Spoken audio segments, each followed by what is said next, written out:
if machines take away a lot of what the doctors are good at, for example, knowledge, then listening becomes important and we need to get much better at it, which for me means we need to move away from level one listening. So, first of all, I think unlearning is probably, as you say, the prime skill. And what makes it so hard is that it's so incredibly difficult to find out what you need to unlearn. We are undergoing a very, very massive change. It's actually, some people call it a revolution. And one characteristic about revolution is that the people who are subjected to the revolution notice last that there's a revolution going on.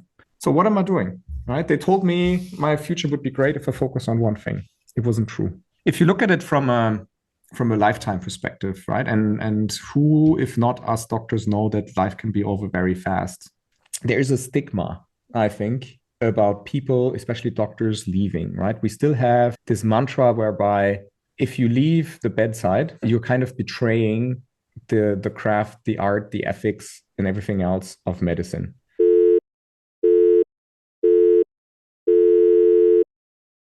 Sven, thank you for joining me today. It's really a pleasure. I'm very excited about Likewise. We're going to discuss a lot of sensitive stuff related to the healthcare system. It's a pleasure. How are you? I'm great, thanks. Just came back from family Christmas, right? And getting ready for the next year. Which is going to be exciting, I think. Big plans. New book. New book. So you're a lot of things, and like you're a medical doctor, but also doing a lot of things like entrepreneur, author. Before we dig deep into your book, which is called Wege aus der Kliniken, right? And the English version is going to be called Beyond the Bedside. Wow. Exactly. So before we dig deep, I kind of want to curious to know about you. Like what got you into medicine first, and then what happened? Maybe you could tell us a little bit. Yeah, sure. I wanted to do something impactful, where it's very obvious that you're creating value to society, and you can do that in a lot of professions. But the most obvious thing for me at that age was going into medicine, and it's true, right? And it's also fun because it's a very honest profession. It's very hard. Bodies don't lie. Blood doesn't lie. And so you have something where you're pretty grounded and you see all parts of society that also I found pretty intriguing. And I love this idea of having to solve puzzles. Patients come to you, you have to figure out what it is. And if you do your job well, then you have an impact on a person's life. And so that's something that got me intrigued, where at that time, and I changed my opinion on that. But at that time, I saw very few professions who would be able to do something this noble and this honest. Really. When was that? When was that time? When did you make the decision to? So I was turning 20, and before that I was looking into a career in the army. So I was an airborne infantry officer. Oh, wow. Similar goals in terms of wanting to have an impact, seeking something real. And then also realizing, well, it's too politicized, and then it's hard to have a big impact either. So medicine was my second career choice, honestly. Okay, interesting. So in Germany, you do the Abitur, right? And then you get high marks, and that allows you to get into medicine, kind of. Is it really tough to get into medicine? I think it's changing, and they want to loosen it up a little bit. You can also, some offer you a test that you can take, or you can also wait for 6 years or something like that. I don't know. For me, it wasn't so hard, but honestly, so my A levels, and that's a bit silly in the German system, right? They just look at your grades, and mine were pretty good. But my A level classes or subjects were philosophy, German, English, and French, where you could argue maybe that doesn't have so much to do with medicine afterwards. It did help me a lot because languages are important in medicine. I think some degree of ethical, philosophical thinking is also good. But, other people did physics and chemistry and whatever, had worse grades than me and did not get admitted. So it's a bit questionable if this is a good system, to be honest. Okay. Because I get a lot of questions from people who are interested to come to Germany and work in Germany as medical doctors. And the question is, okay, should we come from the beginning, do our studies after we graduate from high school, or come as as we finish medical school back somewhere else. I'm at the place right now where I'm telling people don't come anyway, but like, but if they have to make the decision, maybe from the way I look at it, I don't have experience. I did not study medicine here, but like afterwards I came, and I think it makes more sense to kind of like finish the studies and then come to Germany. I don't know what do you think about that. So, I mean, it depends on how you look at it, right? I personally, I'm a very, very strong believer in the power of diversity. And if you have been trained in a different system, I think you can add a lot of value just because you think differently. And maybe more so than, in brackets, just coming from a different culture, right? Which is also precious already. I think that's super valuable. But if you also have been trained somewhere else and you have seen a different legal system around it and so on, I think that could be very helpful. It also, I think diversity in the beginning is hard, right? Because then you have to unlearn a lot more than you otherwise would if you start earlier. And then also the people you work with, they have to be understanding towards you, which is unfortunately not always the case, right? So maybe for the individual, starting earlier and studying already in Germany, having more time to get accustomed when you still are in a safe space, you don't have to call any shots. You're not making any legally binding decisions. You just sit there and you learn and you listen to the language. You learn about the legal system and so on. Makes it maybe a little bit smoother to then start into the job. I can't judge myself because I ended up working in my own language in my own country. But yeah, I would wish for more people with more diverse backgrounds to work in the German system. I think we would benefit so much from this. Maybe for the individuals, it can be better to have some previous experience without having these responsibilities right on your shoulder. Yeah, that's a very good point, because I started as a master's and a PhD student, and then moved to the clinics. Maybe that's a very good point and that really helped to learn the system.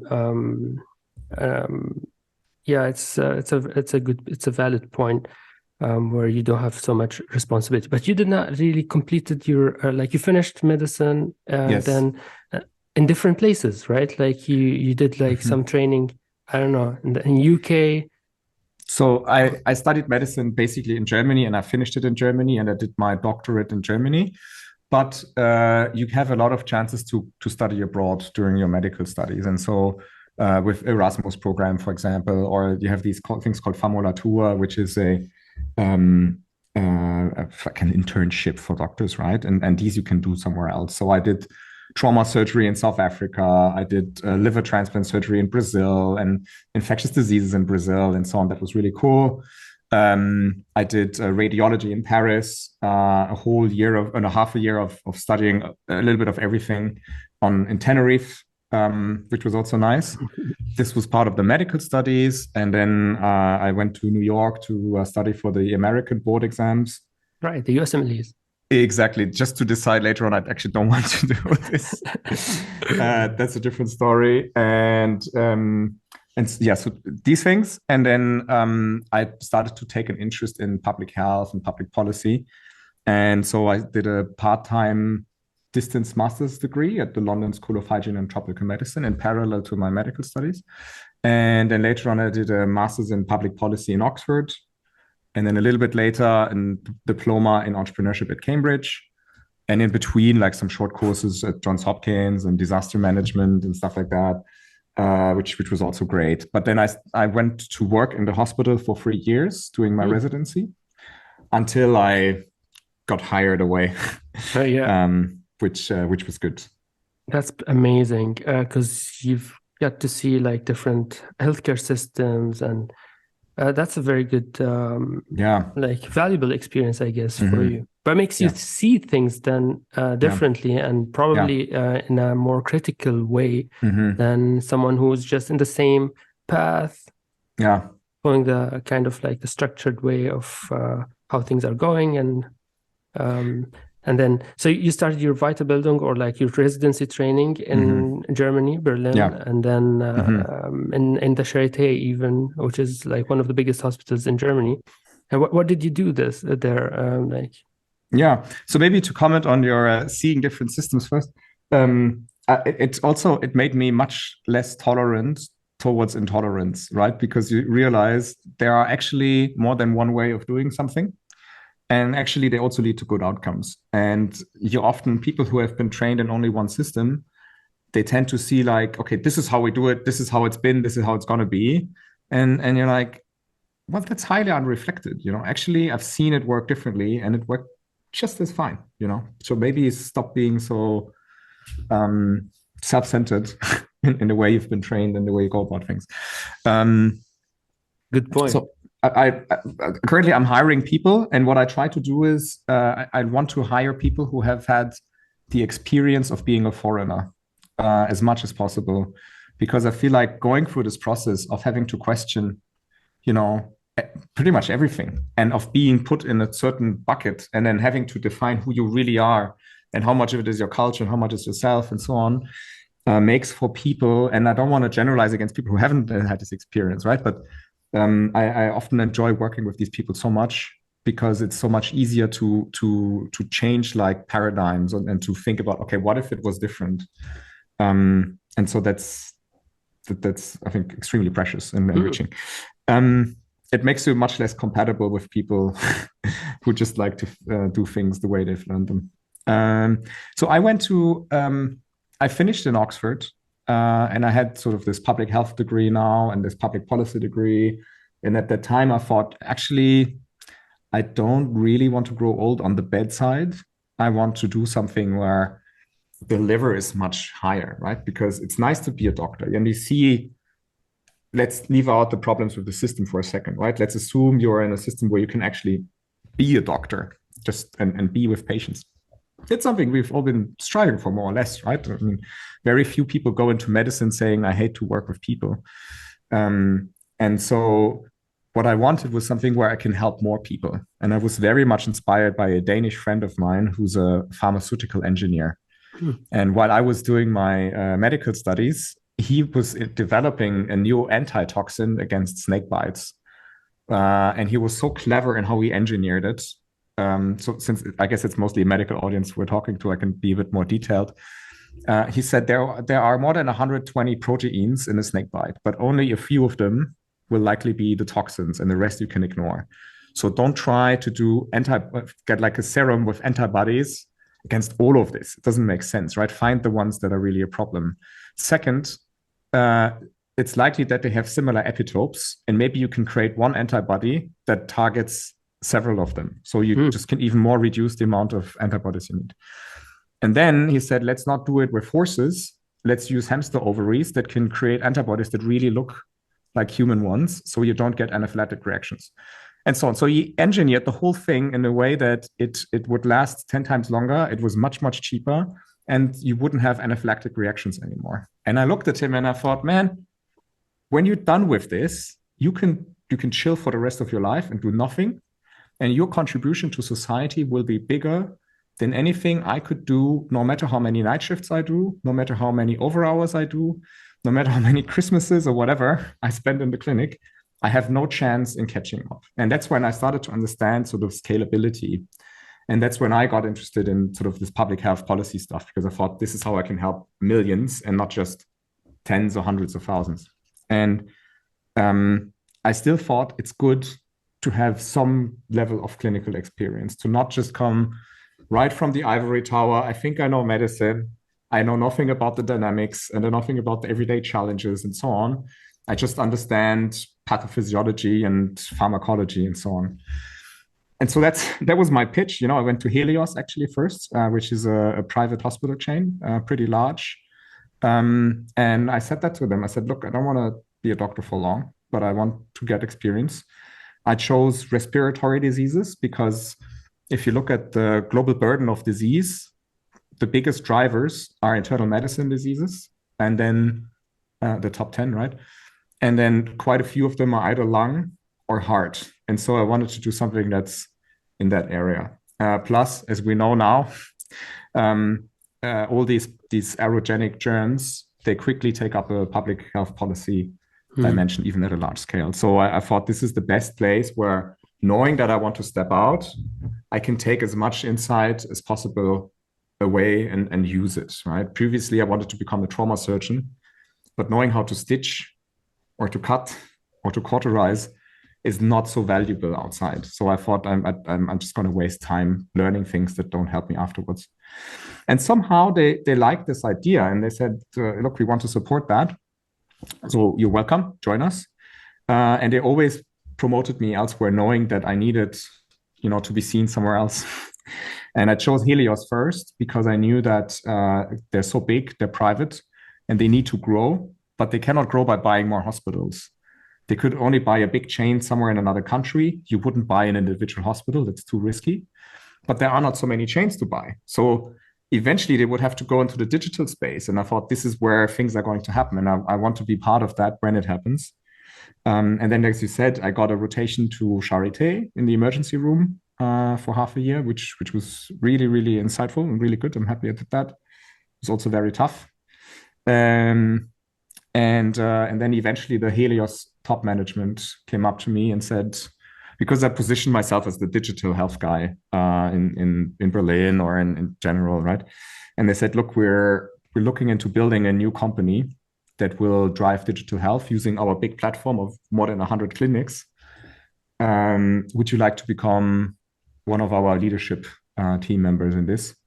And then I became later on the chief medical officer of that, which was my step out of the clinic, essentially. Oh, that's interesting. So is that Helios or is that something different? So that was called Smart Helios at the time. And later on, it was renamed to Curalie. Okay. Which still exists. I left after a year and a half, more or less. But they kept growing it. But it's interesting that you kind of like reached the decision that you want to leave clinics, like the bedside, early on in your career, like while you're doing your residency, maybe after the exposure to your Danish friend, right? And see like the impact that you could have an impact bigger than just like limited working with patients, which is like for some people is also valuable to kind of help one individual is kind of saving whole humanity, like but like I can see like how technology and digital healthcare can change or help people on a scale, even in everyone right now. A lot, like not everyone, but probably I don't know the percent, but a lot of people have their own mobile phone now, even in poor countries, underdeveloped countries. And at one point, maybe with digital health, you can even reach regions that you wouldn't be able to reach in traditional medicine. So you knew that you wanted to leave the clinics, and then it kind of worked out. And I find this is very, very good because you communicated openly to your new employer or and then you told them, look, I want to be this, I want to do that. This is my vision. And you were lucky, I guess, to be in a place where they appreciated that and they kind of supported you, right? So, and then things happened. So now, when did you decide to write the book then? Wege aus der Kliniken. Oh yeah. So I mean, it was not easy to leave, nevertheless, right? So even the people who supported me the most, and they meant it very, very well, they said things like, oh, but you should do your Facharzt, your specialty first. Only then are you a real doctor. And it gives you safety, when things fail and the things you want to do, they are more risky, the medical career is safe. If you have that, you can always come back. You always have like a good fallback option. Not just do that, and you will have learned a lot. And no. So, and I took it seriously, right? Because I knew it was a well-meant thing, right? The other part is, and that's not so well intended, is there is a stigma, I think, about people, especially doctors, leaving, right? We still have this mantra whereby if you leave the bedside, you're kind of betraying the craft, the art, the ethics, and everything else of medicine. You have been bought by money. You have been corrupted. Whatever. There's so much, or you're wasting. The society paid so much for you to become a doctor, and now you're doing something else. there's a dearth of doctors, and you're just adding fuel to the fire now. Like so many accusations that more or less implicit or explicit colleagues will bring towards you, and that's tough, especially if there's people that you respect and suddenly they turn their backs on you. And I've experienced that too. So years later, I talked to them again, and it felt like, like getting out of an old fight with a friend. And we understood each other finally. And it was very healing for me to get also their understanding, which is sad. We shouldn't need that, but that's sometimes how we are. And it's okay to accept that. But it was helpful for me to have these conversations again later on. But anyway, so when I started to leave, I suddenly realized that other colleagues took an interest, and they said, "Hey, how did you do this? How did you get out of it?" And then so I had one-on-one conversations, and I ended up saying more or less the same things. And that's when I thought, I like to write. Right? It's also scalable, right? Because you can reach many more people. And so I started to write very simple articles, something like, these are the 6 skills you should learn when you want to have a career in digital health as a doctor, or like sort of basic, very stupid listicle kind of things. And then there was one woman who wrote me, I don't know, I think she was from Italy or something. I can't remember, but she wrote, "Thank you so much for writing this. It finally gave me the sentiment that it's okay for me to think about a different career." And I was like struck. Because first of all, super emotional and like very strong to communicate that to a stranger. Secondly, I thought, where did you see this? I was just writing a very technical piece on career advice. There was nothing where I said, it's okay for you to think about it. And then thirdly, and most importantly, I thought I felt the same, but I was so focused on the technical part that I forgot that the biggest problem actually is more of this emotional bit behind it, right? So, and then I got invited to give a talk, even with my colleague in Singapore, at the National University of Singapore, talking to these 40 Asians, where I felt like I don't know nothing about how your medical world is, but then I can share what I see, and it resonated a lot with them, right? So suddenly I realized what's is also a topic for them, although they're in a completely different system. And it kept going and going. And then in the beginning of this year, in February, and it probably goes to what you said earlier, where you said, I cannot actually recommend to anybody coming to Germany to work as a doctor or to study. There was a publication in our main journal, Deutsches Ärzteblatt, where they said 3/4 of doctors working in the clinic in Germany are thinking about a career change. And so I was sitting there with my 2 co-authors, having a coffee, and we discussed this. And all 3 of us had similar experiences of people coming to us, that we said, actually, there seems to be such a big demand, and we can't keep having like these one-on-one conversations as much as we love it, but we have busy lives.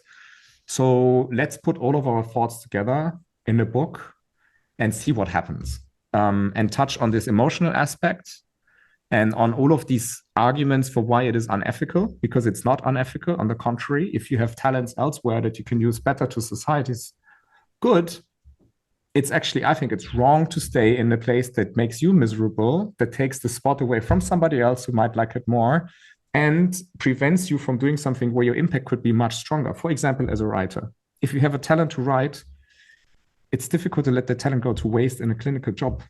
It doesn't make sense to me. Yeah, and so that was the beginning of the book, and we had it's been selling like crazy. Oh, really? That's good. That's good. There's a demand. Like just adding to that. We'll get to the book right now, because you kind of touched on what I wanted to say about the book, like where I noticed.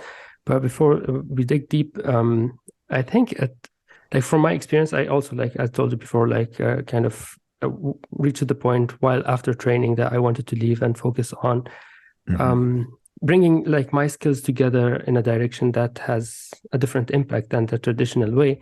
And I kind of like dealt with those fears. So it is scary, first of all, like you feel like leaving all the time that you did, like all the investment, the hours, the studies, and dealing with horrible people in the system, and then fighting your way through applications, several applications. For me, I did like the exams, medical exams twice, once back in my home country and now in Germany to get accreditation and getting into the residency that you want.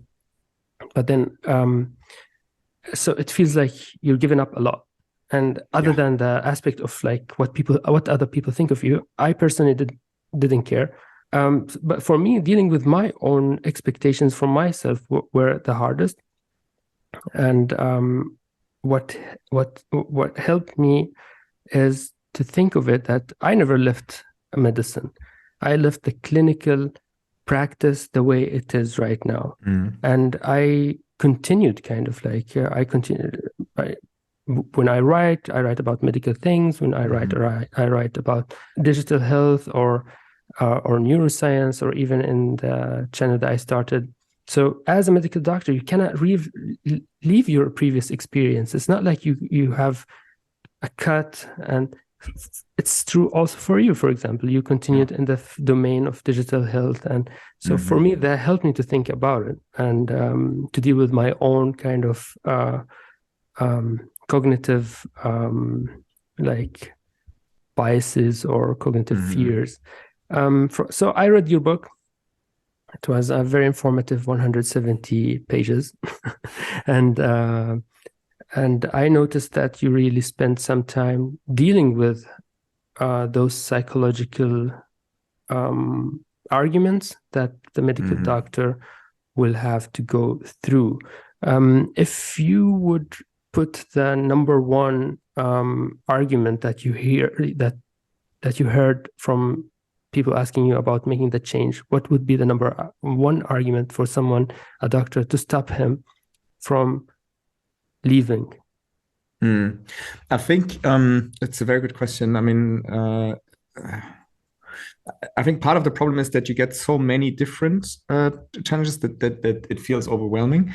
But if I would have to summarize it into the one killer argument, I think the notion is that it is unethical as a doctor to stay away from patient care. That is your purpose. That is what society trained you for. That is sort of the whole pledge, the Hippocratic oath, even if today it's not as relevant because we have laws also. It's always around patient care, right? And that's also, if you study for 6.5 years, most of what you learn has to do with patient care. Although, I mean, there is also public health, there is microbiology, there is hygiene and so on, where you're not in patient care. That somehow is kind of still considered to be sort of typical doctor career. But if you go into the more non-traditional roles, it feels like betrayal to, well, I mean, maybe to the whole heritage in a way of all doctors, right? Right. Okay. And what would be the number one motivation or motivator for someone to say, okay, I want to leave? For you, it was maybe, from what I got from you, as impact, that you wanted to create impact to the world. I mean, so what is the most driving factor to get German doctors? Because a lot of German doctors, forget about international doctors working in Germany, but a lot of German doctors leave the system.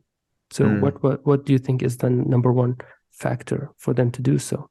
So if you look at it from a lifetime perspective, right? And who, if not us doctors, know that life can be over very fast, even if you don't expect that. So in an ideal world, and you live well into your retirement age, they say that you have around 80,000 hours to do something. Of course, if you're a doctor, it's probably 110, 120, because you're doing a lot of over hours. But the point being, it's actually not that much.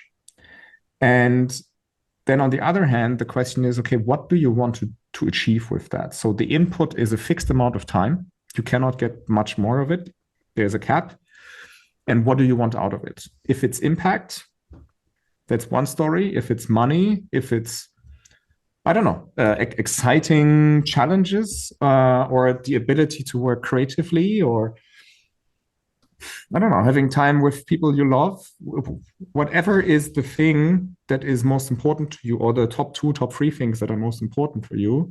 It's important to make a very, very conscious decision that your time to achieve the things that you care for, that you want to be known for, that you want to look back on when you're old and you cannot reverse your decisions anymore, that time is limited, and it's probably more limited than you would like to think. And people typically don't think about it at all.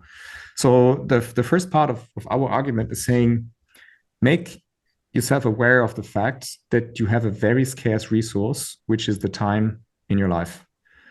And if you make that acutely aware to yourself, I think there should be a sense of urgency that comes up right away, right? Because then you realize this gift that is you. I mein, how many of your parents and grandparents and great-great-great-parents had to come together to make you happen?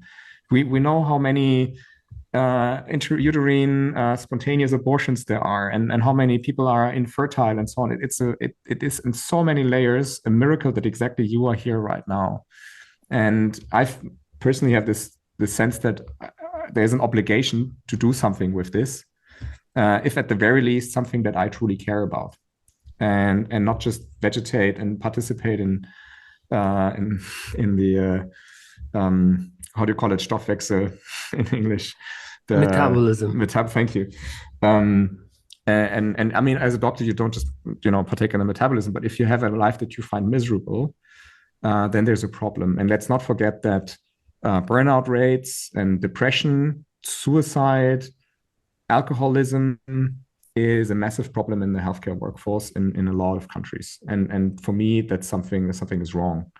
You wouldn't go to a hairdresser who has like a really shitty haircut, right? But it's completely normal for doctors to lead completely unhealthy lives and tell other people how to live healthier. And this seems wrong. So what I'm trying to get at is you have certain talents that you're good at. And if they fit 100% to the clinic, perfect. And if you like it, perfect. I don't want to tell people you have to all leave the clinic, right? Now we can then talk about, are the conditions okay? Is there discrimination? Are the processes inefficient, and so on and so on? These are things where I would say, okay, you can address them. You can maybe change the hospital. You can become a manager at a hospital and try to work with that. You can write about it part-time and try to change the system.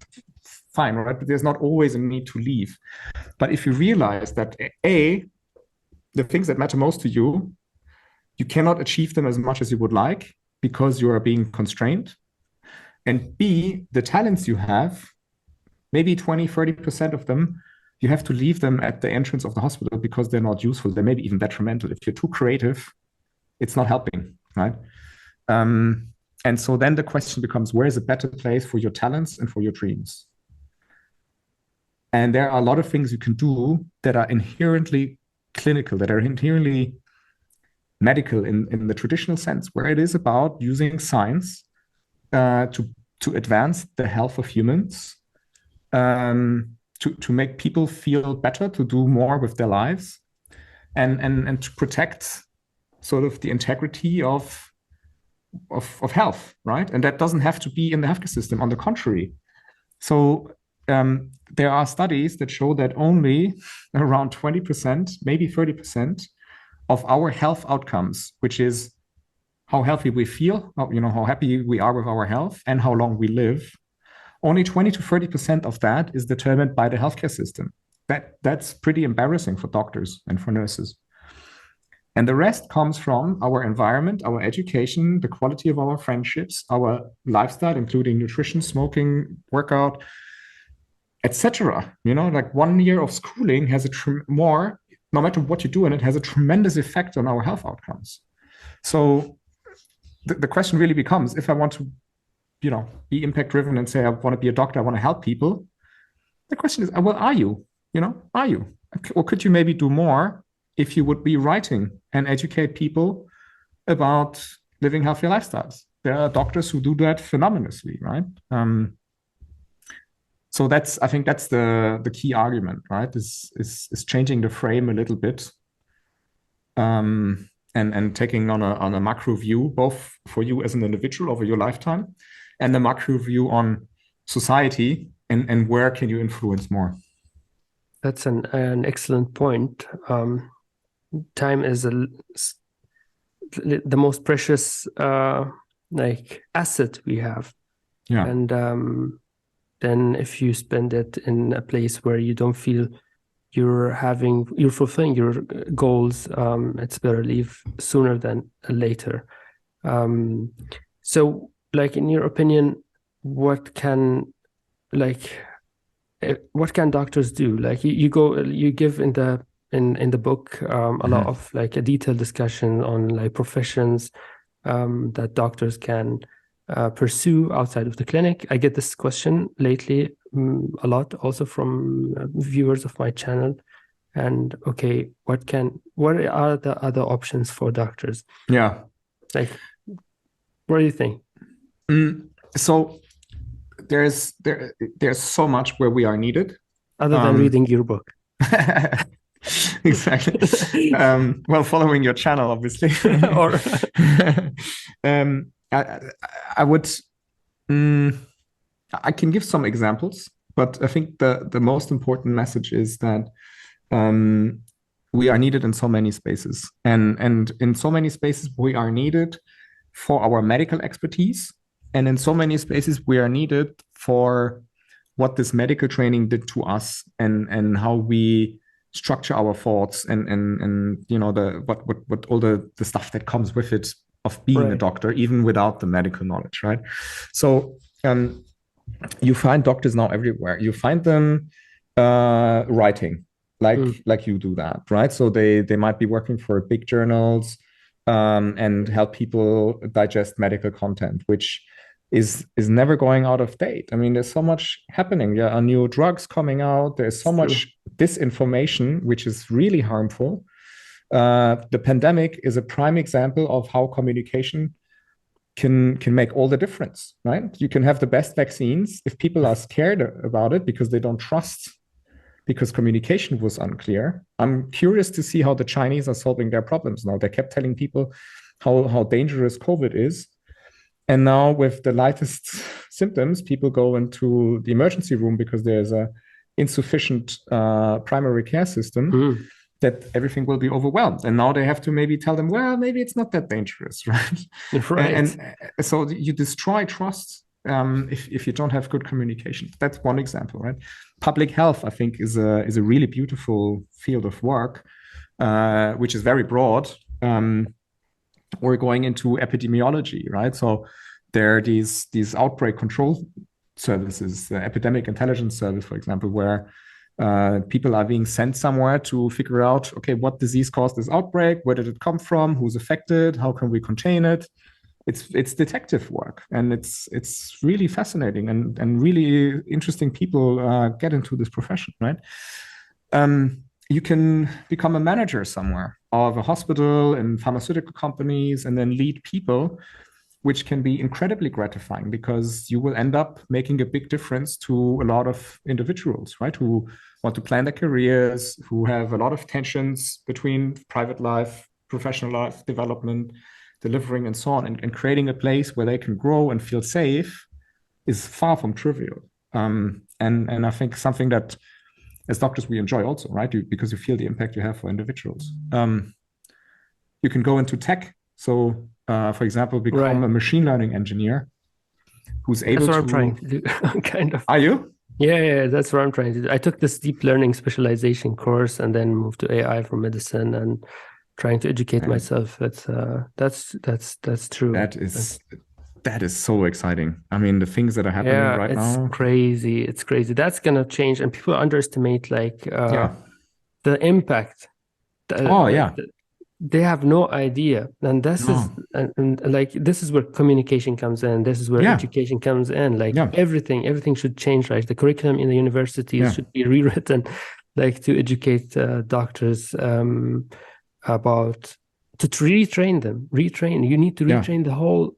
I don't know, like the whole society needs to be retrained on the advancements that's going on is so fast, and what we're seeing are like so we're just peeking into what's happening. Like we don't know what's really going on behind like all those closed doors, but developments are going so fast. So yeah, tech is one thing. Definitely, I'm like into and passionate about, and trying to bring technology, medicine, neuroscience, radiology all together, kind of.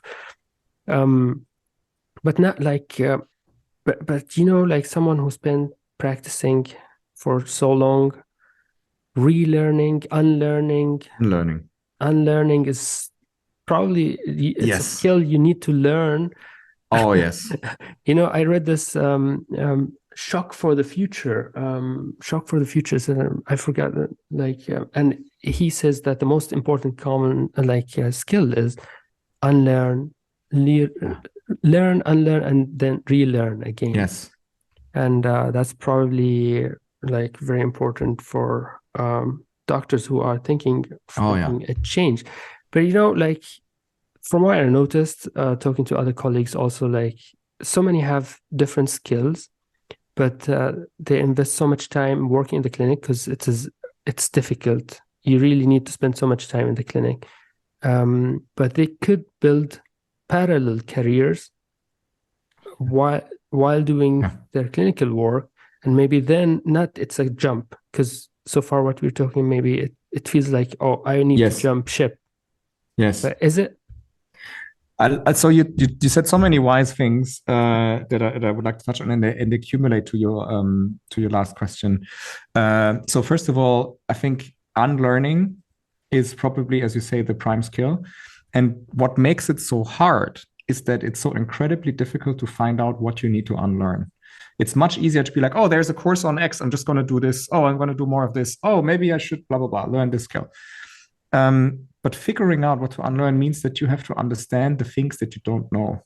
And the things we don't know are always more important than the things we do know, and it's much harder to find them.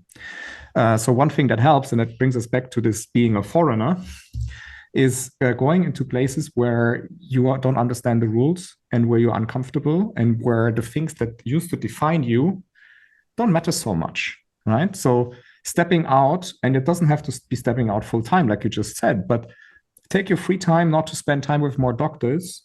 Maybe go to a meetup on machine learning or on, I don't know, book reading clubs for like, I don't know, history books. I saw something completely different. Go to a law lecture. Huh?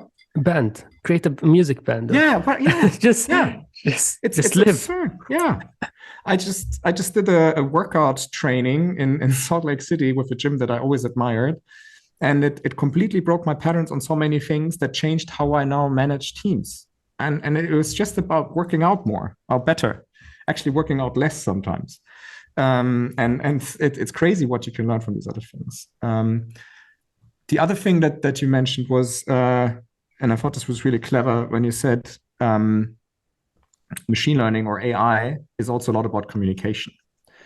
And that's extremely true. And the bigger truth behind this is that if you are an individual with diverse interests, often people tell you, oh, you must stay focused, do this one thing and then do it good and you'll be great. Yes, that is a career choice, right? You can become the world leading expert for the endocrine pancreas. And that's just, what is it, a few milligrams worth of body mass. And there's a lot to learn about it, and you will probably feel burnt out after a while because there's too much. And that's you can do that, right? So that means becoming top 2%, top 1% in one field. Or you can try to become top 10, top 20% in 2 or more fields and work at the intersection. It's like if you have a Venn diagram and work at the intersection of these things. And that's, I think, in very many cases, it's much smarter because the marginal cost, so the effort of getting one unit better at something becomes increasingly higher, while the marginal utility also lowers, right? So there's a point where it's becoming very inefficient to learn one more unit of something. And the second thing is there are only very few people who can do it. So, there's only one LeBron James, right, in basketball. And that makes it hard as a scalable strategy to recommend to everybody. And then the third thing is, what if that field becomes irrelevant, right? So I know a guy, he was this big nuclear scientist, and he was a big guy in Germany. And then Germany decides we're not doing this anymore. And he said, look, I'm 45. It's not like I can now train to become a solar energy guy and compete with the youngsters who are just finishing only this. Like I'm done. I can't move because my family is here and they don't want to move. So what am I doing? Right? They told me my future would be great if I focus on one thing. It wasn't true. And you can imagine similar things, like you're the top radiologist and then AI comes and just does the job better. Who cares? You might be the number one leader in the world for Go, the Chinese game, and a computer comes and smashes you. What are you doing next? So having a bit more of a diverse set of skills makes you more resilient to change. And that now leads to your to the question you had. I think you don't need to burn the bridges and jump. You can gradually learn new skills in the areas that really give you energy, where you're like, I love doing this. It gets me excited, or it's something that you're really good at and you want to have the joy of being successful in something else. And then often things naturally come, right? Then let's say you're good with coding, machine learning, whatever, and you hang out with other people, and then you will realize, actually, you don't need to become like a top machine learning engineer, not at all, because there are people doing that. But they will love you because you understand their work and the questions and the challenges that they have. And it allows you to take all your body of knowledge in medicine and connect it to their world, because you have learned this bridge, right? You have learned just enough to interact. Exactly. And then you're precious, right? And it doesn't... Yeah, but the thing is to find the people who would appreciate this kind of skill, because everyone think in like the specialization focus, because it gives like, oh, he follows the path, he sticks through. And people sometimes, like most of the time, they don't need someone who's thinking out of the box, who's so interested in different things. That gives the impression that you're not focused. And, like everyone thinks focus, stay on the path, you will reach, take a career and stick to it no matter what, pull through. It feels like, like I'm right now exploring works by Nassim Taleb and on randomness, uncertainty, and it's beautiful work. Like I was not aware of it before. I was aware of Daniel Kahneman, like work, Think Fast, Think Slow, and all those cognitive biases. But right now, like thinking certainty and resilience and in a different way. I wrote an article like when the pandemic started about adaptability, and I didn't find much, because I wanted to come from a neuroscience point of view. I really didn't find much about adaptability from a neuroscience point of view. And I ended up getting a neuroscience of resilience, but no one really is touching upon it from the perspective that Nassim Taleb is doing. And it is like, he gives a good example where, the anti-fragility, like if you have a system that is the same thing going with like changes that are minute and it's not random, this system is fragile. Because if you have this black swan event, he calls it, like it happens every once in a while, which, as you said, okay, maybe, I don't know, like the pandemic hit for some careers that was like once in a while, although pandemics are not like black swans, because we expect pandemics to happen just like earthquakes. But this certainty is an illusion. While if you have a career of that you're jumping, not jumping, like, but you have different, or jumping, I don't care. It's just like you have different options, and you seem like you're not having a path, but incrementally you're building a network, building a set of skills that maybe will help you once the black swan event happens in one of those. Then so you're more resilient, as you said. But then comes a question which I think you kind of like talk about subliminally in the book, which is you mentioned no decision is a wrong decision in your book. But I wanted to hear from you, like, do you think that we really make our decisions?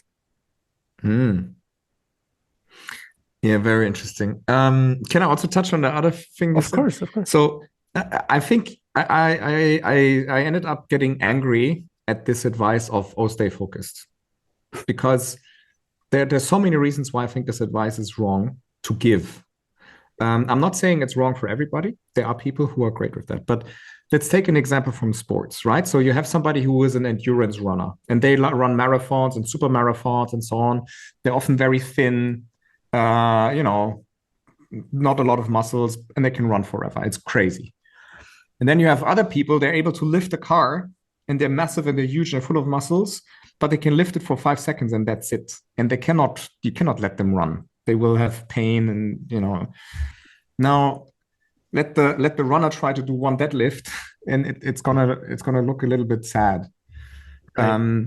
And then in between, you have a lot of people who are built for different things. The marathon runner will not be able to become this power lifter and like lift cars. No matter how much they train, they will reach a limit and they will not really perform. It will be frustrating for them, and that's fine. And in between, you have a lot of different other people. You have the CrossFitters. They look buff, but they're not super powerful. They can't run super fast. They can run somewhat, but they can do more pull-ups. So, you know, you have a bit of people with different skills. And the people who recommend that you need to stay super focused, it might work well for them. Maybe they're the marathon runners and they will tell you, you only have to run. But if they would give that advice to the power lifter, it would be really bad advice. And if you have the physique, it's easy to judge, kind of, right?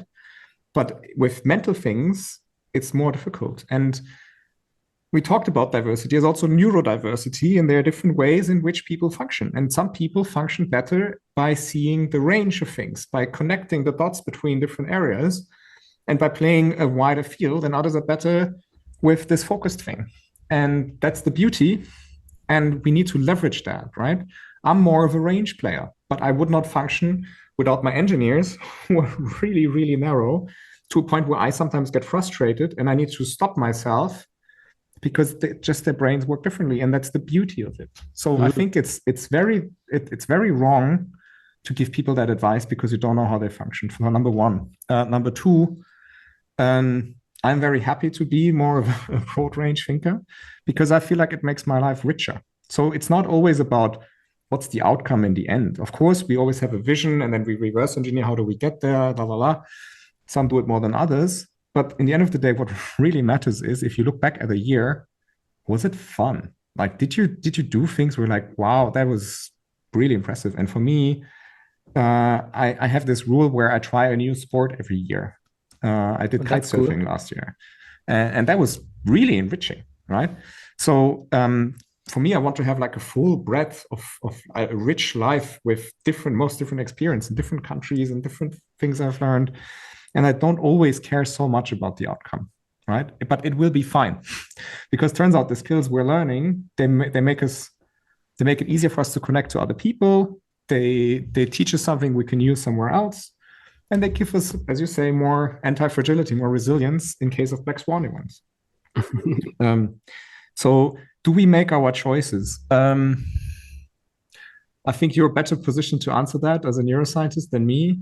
I do think that we're not always the heroes of our own story as much as we like to think, right? So I'm extremely thankful for the many people who influenced me. I really always try to be surrounded by people that are much better at a lot of things than myself. And that can be very frustrating. So I always feel like I'm by far not where I should be. But it also pushes me to look for my unknown unknowns and to go further. So I like to think that some of the decisions I'm making are fairly conscious, but often it's decisions that are being presented to me, and then I just decide to say yes, right? To accept the things that come up and just dive into it and see what happens, and then to respond a little bit more. I used to be more a person who thinks that I need to engineer my life. I need to do more of this, more of this, more of this. And I had a good friend who said to me, man, how arrogant are you? Listen to yourself. Like, you think that if you do all of these things, the universe will bend its will to you and do whatever you think. The universe has been around way before you. It's going to stick around way after you. You are not that relevant. Why don't you listen to what the world has to offer to you and accept the gifts, that you've been given, and also allow yourself to see them? Because if you're too busy with your own minds, you will probably miss a lot of opportunities. And if you're too busy, you will also not be able to take some of the opportunities that are being presented because you're overloaded already. So allow for things to just come to you, and you will see it, it will be precious. And this was intuitively so charming to me that I accepted it right away, and I decided to live by it as much as I can. It's not always working, but it has been very, very gratifying. I don't know if that answers your question. I think that's deep. That's deep. No, I think it isn't. It's a difficult question to answer on the spot, I guess. It's not fair. Yeah, some people. I think a lot of the roots of the problem of how people deal with each other comes to the thinking that they're too relevant, or thinking that they are too important, and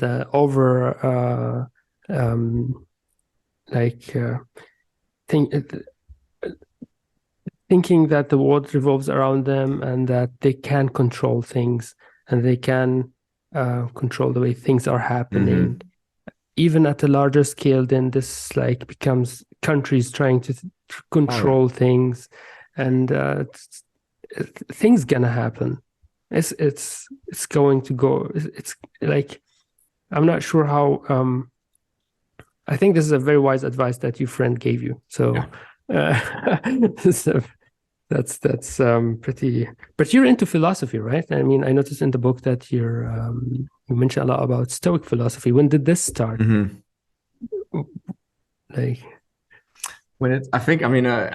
had philosophy in high school. I think that was a big one. It kind of, I think it was present almost everywhere, which is interesting, even in the military, right? So I remember. But not in medicine, right? In medicine, it disappears. Well, unless you're interested in it, maybe. But there's no curriculum, that way of thinking. I mean, we had an ethics class that we had to take. It was pretty short. I chose that professor as my doctorate supervisor, and I did something on ethics. Oh, that's interesting. Which, I think, I really admired him, so that was good. Then I took a class at Stanford, which was called the Innovative Healthcare Leader. Okay. It's a 5.5-day program between the business school and the medical school. And I expected it to be on, this is how AI works. This is how you implement it. We had one class about AI, I think an hour. And the rest was all about how do we create more meaningful human connections in the healthcare system. Because, this is very interesting that you mentioned, because I think this is the only skill that will survive AI. Yeah. That's it. How we talk to the patients, how we take care of each other. Every other skill that the doctor has will be complemented or replaced by AI. I think human touch. Maybe that's why they kind of designed this course this way. That they did. I would agree if we can define listening beyond hearing, right? If it's really like perceiving the whole situation. There's this thing, where they say there are 3 levels of listening. So level 1 is you listen, but you're in your own thoughts to give an answer, right? This is where most people are at most of the time. They're not really listening. Level 2 listening would be you're listening to truly understand the other person. And level 3 listening is you're going beyond the person and you're trying to listen to the room, to the whole atmosphere, to maybe the tension that was there before you got into the room and so on. And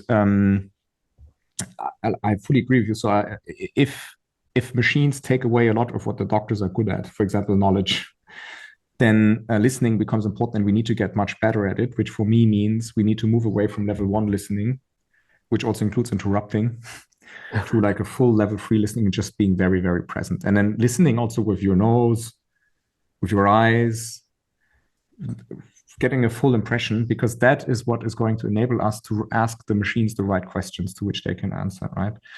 And then the second part, but that's also listening, is the machine will be able to give a prediction, right? So it can tell us, is it going to rain tomorrow? And it will give us, oh, there's a 60% likelihood.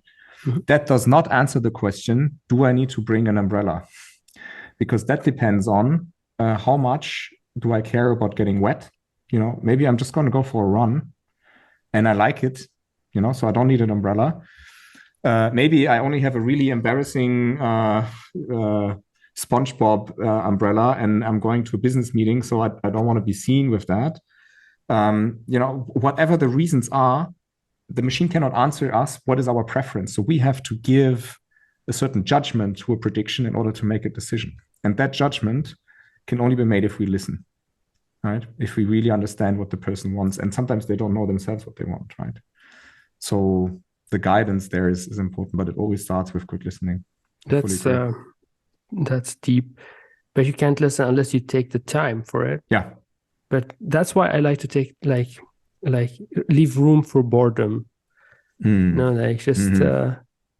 Okay, if we don't have meaningful maybe 5 minutes conversation, it's okay. But then not most of people would appreciate that, because everyone is on this race that I need to move on to the next meeting, I need to move on to the next work, there's something I need to do, I need to pick up the kids, I need to walk the dog. I don't know, there's always something on our mind going on that we cannot just sit and have a conversation. So that brings us back to your earlier point of what can doctors do, So we are undergoing a very, very massive change. It's actually, some people call it a revolution. And one characteristic about revolution is that the people who are subjected to the revolution notice last that there's a revolution going on. The kings were like, oh, what's going on? Why don't they eat cake if they're hungry, right? And now the doctors are still feeling safe. We're not going to get replaced. There's all these reasons. And I've tested this one machine learning thing and it was really faulty. They don't understand exponential growth. And they still think that the regulator is going to keep protecting them in their old ways of doing things. And also that, I think, is a risky assumption to make. And so there will be a big, important role for a lot of doctors to help change or manage that transition into something meaningful.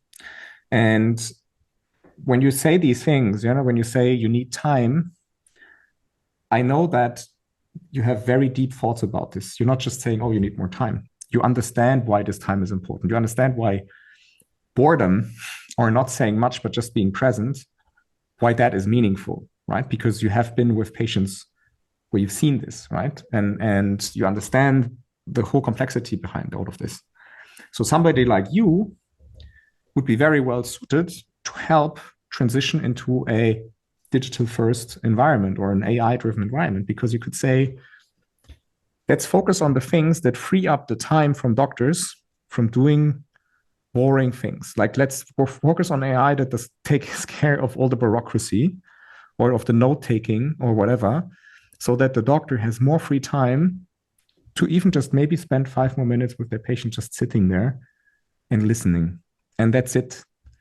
But we need people who understand this, really, the clinical reality, in order to assign the right goals to pursue and to help engineers who are really doing the work of developing things to tell them what is the most meaningful thing you could work on right now to have a big impact on how care is being delivered. And there are, I think, might sound arrogant, but I think there are very few people outside of doctors with the clinical experience who are in a good position to really give meaningful guidance here. It's a tough thing to do, and because of the obstacles the individual has to go through in order to grow into that position. It is so much self-motivated work right now. Yeah. There's no support for on the contrary, you would have disadvantages in your career right now if you're trying to put yourself in this position, unless you have the right network. So what about Ikigai? What you talk about this? Yeah. Right. So for those who don't know it, I think it's a very popular concept, right? The Ikigai is a Japanese concept I don't want to embarrass myself by trying to explain too much the origins. But essentially, imagine a Venn diagram. So you have 4 circles now, and you want to be in the center where they all converge. And so the first circle, there's no first circle, but one circle is all the things that you are good at. The other circle is all the things that you love doing. And then there's another circle is what society needs, and another circle of what you can get paid for. And there are so many things in all of these circles, but your challenge in your life will be to get to a point where you do something that people need, that you enjoy doing, that you're good at, and at the same time, that you also can get paid for. If you achieve that, then your life will be, by definition, pretty good. So maybe I rephrase my question. So how did you apply this, or how would the reader because you mentioned in the book, apply it to his life, like a doctor who wants, I think the doctor who's going to pick up your book is someone who's interested in a career outside of the clinic. Yeah. So how does this? So there's a problem with this concept, and it's that it's extremely complicated to find the center. And I think, unfortunately, in most places of the world, our generation and the generation after us has been raised on a very big lie. And the lie is, do what you love and the rest will follow. First of all, it's super arrogant, right? Why should everything follow if you do what you love? Secondly, there are a lot of people who do something that they love, and it's not necessarily getting other people excited. You only need to watch America's Got Talent for evidence. And then the other part is, how do you know what you love? So many people don't know it right now. I know so many people who studied medicine because they liked Grey's Anatomy, the movie, or Dr. House, and only to find out, well, reality isn't like that, right? So you're making decisions on something that you love, not really knowing if it is exactly how you imagine it, and you only find out many, many years later. Plus, even if you know exactly what you love right now, how do you know that you will like it in 5 years?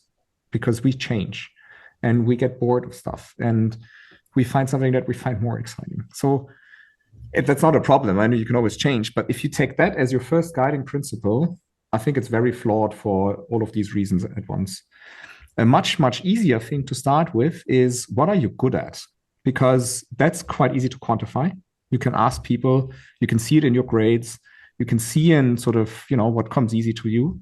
And normally the things that you're good at, many of them you will also end up liking, because you make people happy with it. It's giving you good gratification to be good at something. So I would say start from there, and then find out which of these things do you really love. So that's already pretty strong. Maybe some of these things will end up just being your hobbies. Maybe you will just be a hobby writer because you love it and you're good at it, but you can't really make money out of it, for example, right? Some people make money out of it. Maybe you do. And then you can try to see if, this is something that people need, or if it's something that you can also get paid for. And if it doesn't work, then leave it as a hobby and keep iterating, keep finding out, okay, I have some other things that I'm good at. I'm very good with math. Why don't I try and go into like machine learning? And maybe the intersection of machine learning and writing and medicine suddenly becomes something where you're getting closer to, oh, that's what people need. And that's also what people pay me for, because they need to do science communication and explain the complexities of what happens in machine learning in that space. And then suddenly you're one of the 5 people in the world who are able to really do that well, because you understand enough of everything. And suddenly you get very, very high fees and nice speaker fees. And I don't know, you can sell a book that works well. I don't know, whatever. For me, I basically stumbled into this book, right? It's something that kind of was a thing, just wrote about it, realized people have a need. Then there was this article. Then I had my 2 friends. We were sitting there. We just said, oh, let's write it. And now I'm getting all of this positive feedback. We're going to translate it in a few languages also, a few more. Amazing. And suddenly there's a dialogue happening. And the next thing we're going to do is probably create a journal that helps you like to design your way out and write about it for yourself. And so things start to evolve. But it's not like I engineered this, it's more like there was a need. I wrote something. I just realized there's an emotional need also, and so it stacks up. So I think it's a ikigai. Getting there is a dialogue between your inner parts, what you're good at and what you love, and the outside world. What do they need and what are they willing to pay you for? And of iterating and giving it a try. And the more you try out, the better the chances are that you will get the data that gives you the guidance on where to go. It's really hard to mastermind this. In 10 years, I will be blah, blah, blah, blah, blah. And then I will think about it really hard. And then the universe will do its best to help me to get there. But I don't think that's how it works. Yeah, just try things and see what happens, and stay open for experience, and just and listen and listen to yourself, I guess. Sometimes you don't first to learn how to listen to your inner voice. That's very hard to listen to, because I think yes, please. No, the more I think about it, the more I think it's really important what you said about the importance of listening. And I think especially for doctors, one of our key skills, and now this goes back to unlearning, one of our key skills is to stop listening to ourselves. Because if you are in an emergency room and people are screaming left and right, every normal person would listen to these screams and be distracted. No, we keep going. We keep writing our report, writing the discharge letter, writing this, so that, things move. We cannot be like, oh my God, we're screaming. Of course we have to attend to them and make sure they're not in pain, but we don't get distracted by the screaming. We get tired and we don't want to read more. No, we have to sit in this anatomy class and keep dissecting someone. And then in the afternoon, we have to keep studying, although our body screams, let me do something else. And then we're like, no, shut up. I'm going to keep doing this. And we've been doing this for years and years and years and years. We are doing a night shift and we're tired, right? We learned not to listen to being tired. We learn not to listen to being hungry, because we have to function and deliver. And that's a remarkable skill that we can be really proud of, that very few professions really have.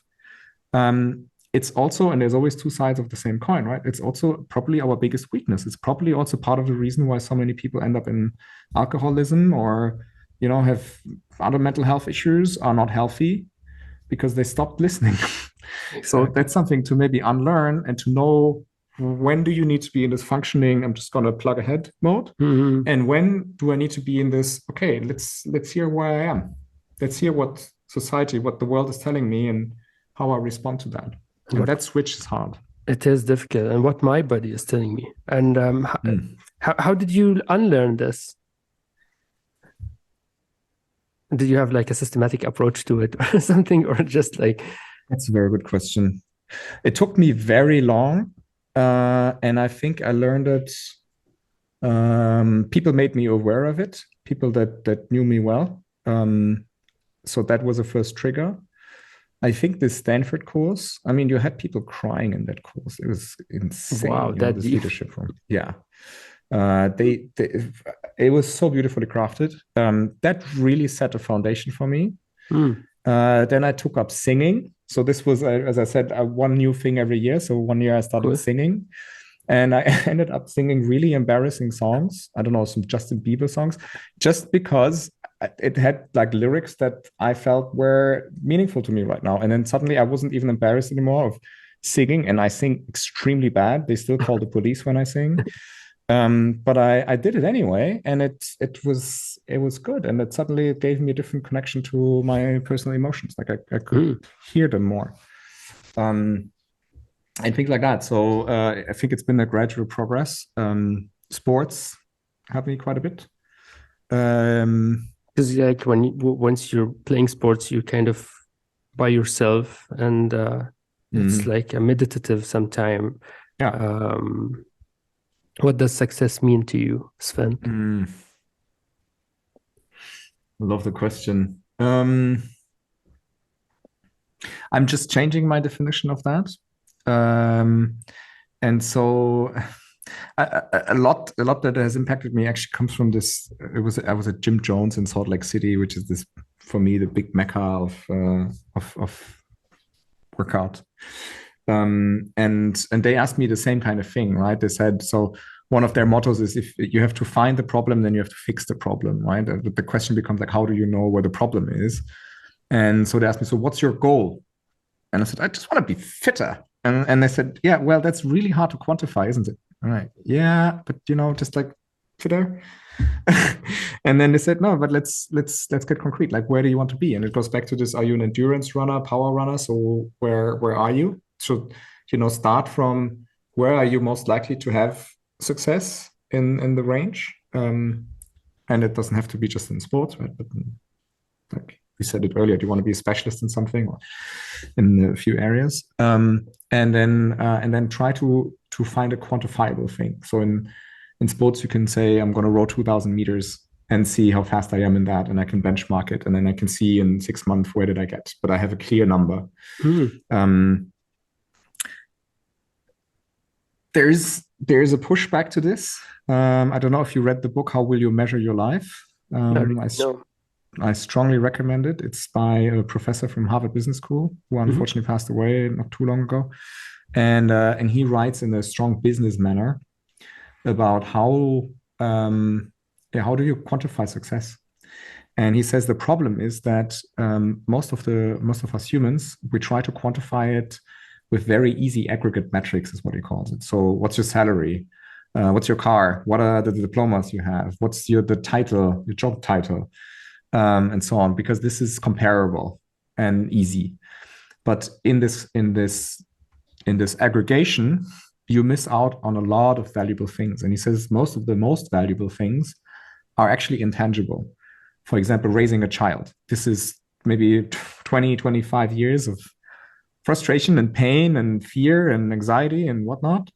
But then in the end, you will probably be at the graduation party of a really wholesome, happy human, or at the wedding or whatever. And this is a moment when you realize, wow, all these many, many years now led to this, and the person is in a good place. So, I think that would be success, but that's really hard to quantify. And at the same time, so for me, success is, in the end of the day, is how am I towards others, and how happy, how much do I add to their happiness and well-being? That can be both in an interpersonal interaction, and it can be at scale with the technologies we're building, or with the book. I actually look at how many people have read it, and then I imagined them in a room, and how big that room is, and sort of how much that might have impacted them.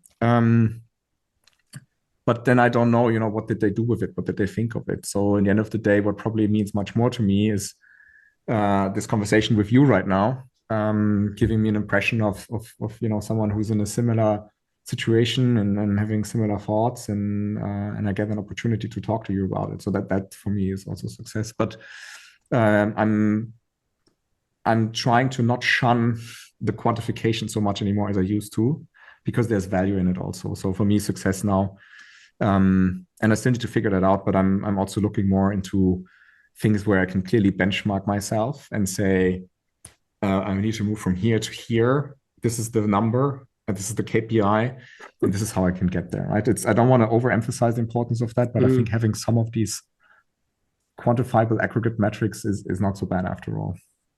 I think so too, because it keeps you motivated to pursue or stay on a specific long-term goal, which is hopefully ending up successful in life. Yeah. If that matters, even, like, I don't know, at one point you might wonder if this is why, or I don't know, just living it day by day, I guess, and seeing what happens. So what keeps you motivated then?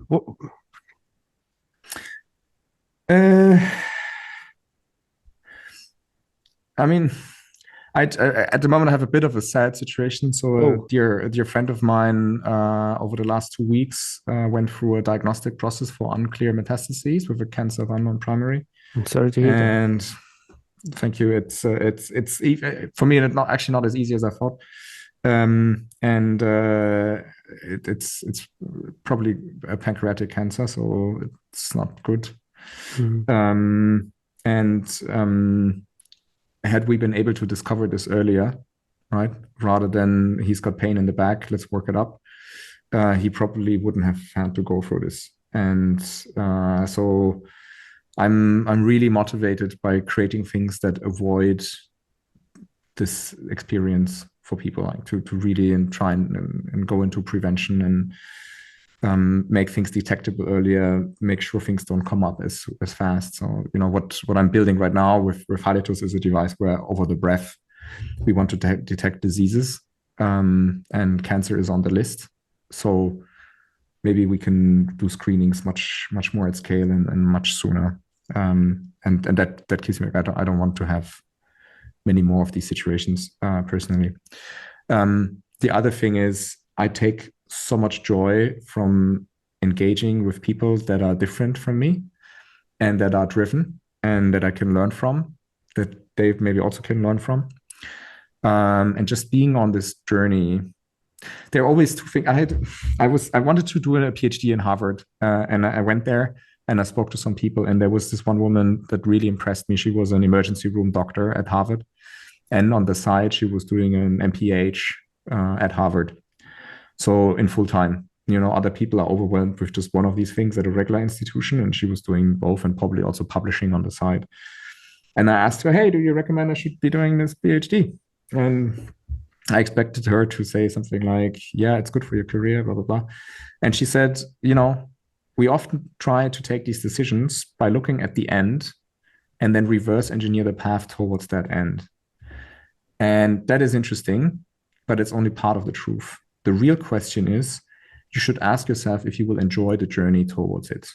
And that coming from her, where I didn't expect her to enjoy the journey at all, I think was very insightful. Maybe she said it because she's not enjoying, I don't know. That's deep. Yeah.